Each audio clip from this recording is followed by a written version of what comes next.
Hey guys, what's good? My name is Ahmed. Welcome to another edition of Ahmed's Voice, the digital journal.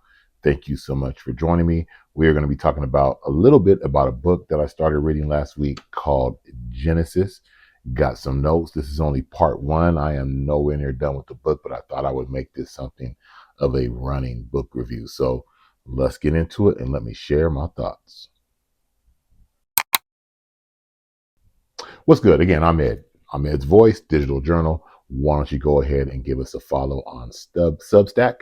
It is a digital journal, so not only podcasts, but I also do a little bit of writing. I'm trying to get into some more of it and some other things there. So why don't you go ahead and give us a follow at ahmedsvoice.substack.com. You can also head on over to my website at ahmedsvoice.com, and you can follow me on social media. That's Facebook, TikTok, Instagram at Ahmed's Voice. Again, the main hub where you'll find everything is ahmedsvoice.com. If you are listening to this podcast, you don't necessarily need to tune in to this one, but I do have some visual aids on here in case you want to check it out. Again, this is going to be kind of like a running book report, something I'm going to start doing much more often. And the book I'm reading right now is called Genesis: Artificial Intelligence, Hope, and the Human Spirit by Harry A. Kissinger, the late Harry Kissinger, Greg Mundy, and Eric Schmidt. Again, that is the cover. Genesis. Um, it is about artificial intelligence. I think you probably have to be of a certain age to understand who Harry Kissinger is and what a big figure he is, not only in American history, but in world history.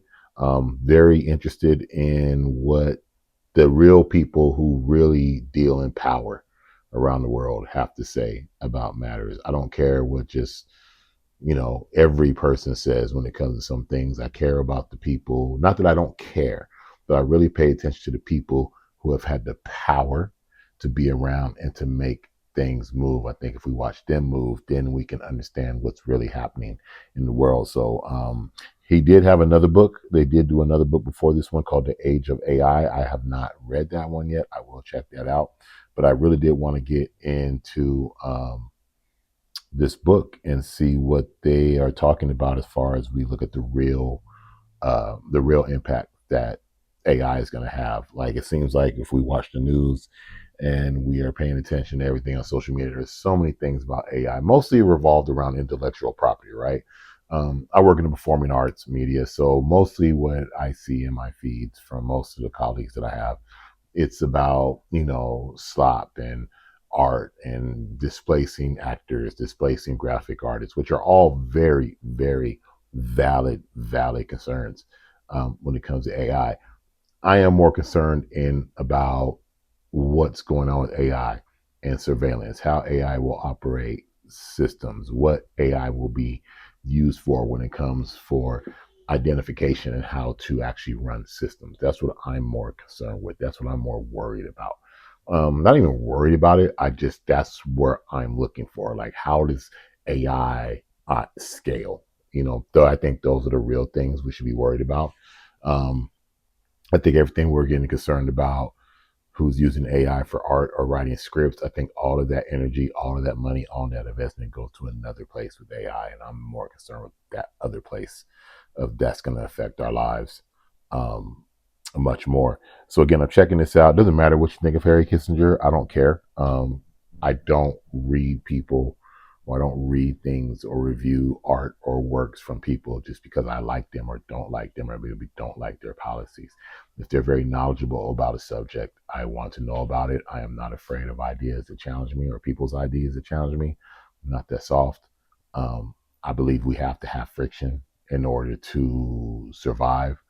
Like, nothing works without friction or conflict. And so I think we need to be mature enough to understand and have ideas and be able to sit in the gates with other people of wisdom and have these conversations. But let me not digress. That's a whole nother speech for a whole nother time, right? So what I want to talk about briefly today, again, just started this book, again, Genesis, Harry A. Kissinger, Greg Mundy, and Eric Schmidt. Um, I will just read kind of the back real quick, just to give you an idea if you're just coming into this video cold. As it absorbs data, gains agency, and intermediates between humans and reality, artificial intelligence will help us to address enormous crises from climate change to geopolitical conflicts to income inequality. It might well solve some of the greatest mysteries of our universe and elevate the human spirit to unimaginable heights, but it will also pose challenges on a scale and of an intensity that we have never seen, usurping our power of independent judgment and action, testing our relationship with the divine, and perhaps even spurring a new phase of human evolution. The last book of elder statesman Harry Kissinger, written with technologists Greg Mundy and Eric Schmidt, Genesis charts a course between blind faith and unjustified fear as it outlines the effective strategy for navigating the age of AI. So again, I think a pretty even-handed, you know, synopsis right there. What we're going to dive into right now for the purpose of this video is just something that I read. I connect the dots. I connect the patterns. I believe in synchronicities. I believe in taking things and being able to put them together to find what is the real thorough line that you should follow. What is the real thorough line that you should be concentrating on when it comes to you and what you're listening to and what's guiding you, whatever your North Star is, right? And so when I got into this book, I found something in here that's really interesting. First, to preface what the section of this book is talking about, we're just in the first chapter, and we're talking about polymaths. They're talking about polymaths, those who learn. Actually, let me give you the official. Well, let me give you a synopsis of what a polymath is. A polymath is an individual who achieves a high level of expertise and mastery across multiple diverse fields, often blending science, art, and humanities, driven by intense curiosity, a Renaissance approach to learning, derived from the word the Greek polymathes, having learned much. These individuals drive innovation by synthesized insights across disciplines.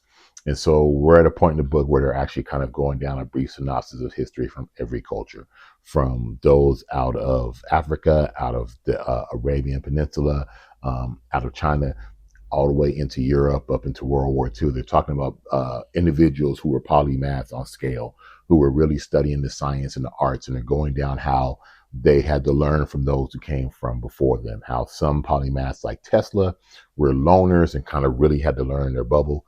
But then he goes up to talk about like the Manhattan Project and how polymaths have had to come together and learn from different cultures and different disciplines to really understand and drive the human race, the existence forward. I'm going to read something here. This is from page 24. And it goes like this. Gradually, for those lucky enough to be in possession of accurate, timely, and faithfully translated material, complex inventions could be pieced together by group effort, not just simultaneously, but across generations. By the time of the Enlightenment, polymaths were able to bridge not only disciplines, but also separate areas of understanding that had never been reconciled or amalgamated into a coherent whole. No longer was there Persian science or Chinese science. There was just science. This capability to integrate knowledge from diverse domains helped to produce rapid polymathic breakthroughs, and in time would prove to be the best attempt yet at collective intelligence. In the 20th century, for example, World War II Manhattan Project saw just as a disproportionate density of mental ability as working together. The era's most brilliant minds translated generations of theoretical physics into devastating application, and in under 5 years, a feat that would have been inconceivable by their predecessors. So again, we're talking about, these polymaths are people who, and then in and of themselves were able to grasp broad ideas and great ideas, but how there had to be a coming together. There always has to be a coming together of these people to actually move the human race, to move the paradigm forward or move into a next paradigm. And that's a little bit of what he's talking about there, of taking all of these, going through, again, a very brief history of all of these um, different enlightened minds and how they had to put together, again, not Chinese science, not American science, not German science. They had to put together science. And again, he goes on to talk about the Manhattan Project, right? Like, of course, we always hear about Einstein and we hear about Oppenheimer, but there was a whole team of geniuses that had to be able to put this together, who are in competition against a whole other team of geniuses, right? And on the other side of the world, and they all had to kind of come together to put all of their grand knowledge and ideas and methods together to come up um, with the common goal. Again, the reason why this stuck with me is because as I'm reading this, there is a quote. If any of you know me personally, you will hear me say it over and over again. There is a quote attributed to Miyamoto Musashi, known to be one rumored to be the best samurai ever. Miyamoto Musashi, the master of many, many styles and skills. Uh, but there is a quote that kind of runs through my head every day that I try to apply. Then that quote is, once you know the way broadly, you'll see it in all things. Again, once you know the way broadly, you'll see it in all things. And that reminds me of like someone who is using the thinking of a polymath, right? Like you're taking all these broad disciplines that you know, and you're seeing what you have learned in every one of these lanes and every one of these disciplines, and you're able to come up with a thorough or a line, right? A through line of wisdom to which can branch off into all of them that can guide you going forward.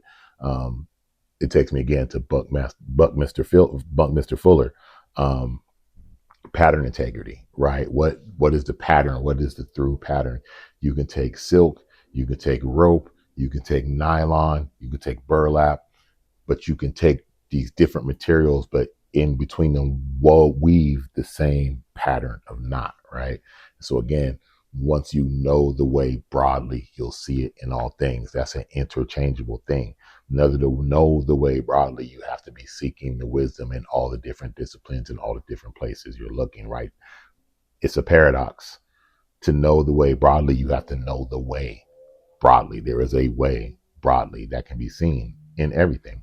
Um, so that was one thing from the book that I took from that falls in line with that kind of teaching. It goes on again because this book is really about setting the tone as we're going to go forward about how no matter what people's fears are, this artificial intelligence thing is a natural way for us to go, right? Like intelligence has to be coordinated in order for the species to survive. Like it at some point it has to be coordinated, it has to be coalesced.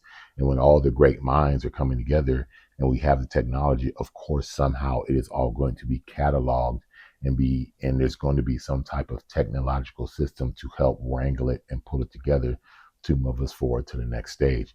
It is like the atomic bomb itself. It was a necessary evil for them to create. If you didn't create it, the next person was going to, right? And that's what Oppenheimer, where now I become, I have Shiva, I become death. Like that is that. Like that is an understanding that that is the line that humans walk on every day, right? That is the line that we walk on, that we have to create tools that can be used for good or bad, that can propel us forward or maybe wipe us out. That's what it is to live on the tip of the spear of humanity. So they're setting the table and they go forward to talk about AlphaGo, right? Now, I don't know if any of you know what AlphaGo is. This was a famous game where there was a computer that played the game Go, and the computer came up with all kinds of, the artificial intelligence came up with all types of ways to play the game that humans had not seen before, right? And so they go on to talk about this, and in this next paragraph, going over to page 32, in this sense, the machine's training resembled the training of the mind of a PhD student in philosophy. In the latter case, the gradual process of building the capacity to think and reason through years of intensive study. Like a student emerging from those years to answer questions at a defense of his or her dissertation, DeepMind system trained itself to transcend the learnings it had previously been exposed to and produced. From its more abstract and higher level indoctrination, the chess moves that it inferred to hold the highest probability of winning.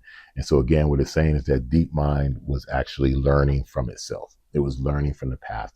It was learning from everything that had come before. It was pulling from everywhere it could to learn a new lesson. you know the way broadly, you'll see it in all things. And so it's necessary that AI is going to be like us, right? Like, I'm not afraid of AI getting out of control, because at the end of the day, we're people. We're out of control. Like, we're out of control without AI. So of course AI has the possibility of getting out of control because it's spawned by us. It's modeled after us. It's language learning. It's learning us.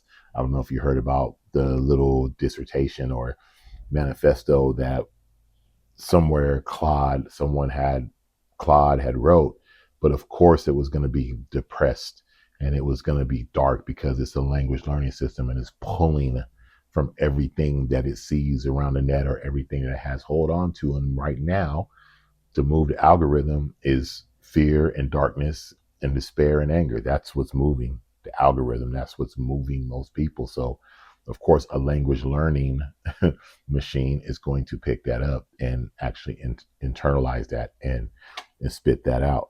Um, to go on, a human user querying a AI model, for instance, by typing a question into Chat GPT, is asking not merely to retrieve a point of information as a conventional search engines do, but to synthesize multiple points of information and on that basis deliver a conclusion, moving simultaneously in multiple directions and multiple dimensions. It generates representations of information in high dimensional space, involving relationships within and among innumerable fields and subfields, and from those complexly network representations, it derives its conclusions. It seems like it's really simple, right? And maybe I can't convey it like I see it in my head. But again, just these paragraphs that I'm taking from this book I'm reading right now. Again, if you know the way broadly, you'll see it in all things, from Sun Tzu. I mean, from Miyamoto Musashi. It's what it sounds like, right? Like, that's what we're looking at with AI and these language learning models. And it looks like they're built upon the questions, the curiosities, the drives of mankind, to survive, to excel, to transcend what we understand now, to transcend where we are now. It is probably our only hope to transcend this planet. If we really study the laws of physics as we know them, we're not going anywhere anytime soon, and we're not going to get to anywhere. And the next place that might even be inhabitable for us to live, we can't get there. It's too far. The physics don't make it not work. It's too far to travel. It is, if it's going to work, it's not going to be what we are now, unless they did what they did at the Hadron Space Collider and they have actually bent time. Like, that's how we're going to get somewhere. We're not going to physically travel to somewhere else to live. If we're relying on that, that's going to require an artificial intelligence. That's going to require something that takes our consciousness and our knowledge in a broad way to somewhere else. So again, this is just part one. I might come back and even revisit what I said here in this video and go over it again. This is just part one. As I get into some more chapters, I'll come back and talk a little bit more about the book for those of you who are interested. Again, I am reading Genesis, Artificial Intelligence, Hope, and the Human Spirit, Henry A. Kissinger, Greg Mundy, and Eric Schmidt. I'm in the first chapter, and the quote that the first chapter reminded me of was, again, of Miyamoto Musashi. If you know the way broadly, you'll see it in all things. And I think that's how we should live. I think we should look at everything we see around us and be able to stop, slow down, not get emotional, don't yell, bring it all in, and figure out what's the way. How do we discern the patterns that we're seeing around us? Again, thank you so much for joining me. I'll be back with part two of Genesis. My name is Ahmed. This is Ahmed's Voice Digital Journal. Again, follow me on Substack. Best place to go to find everywhere to follow me, ahmedsvoice.com. Everywhere you go, social media, it's Ahmed's Voice. Thank you so much. Real person, real thoughts, real voice. Peace.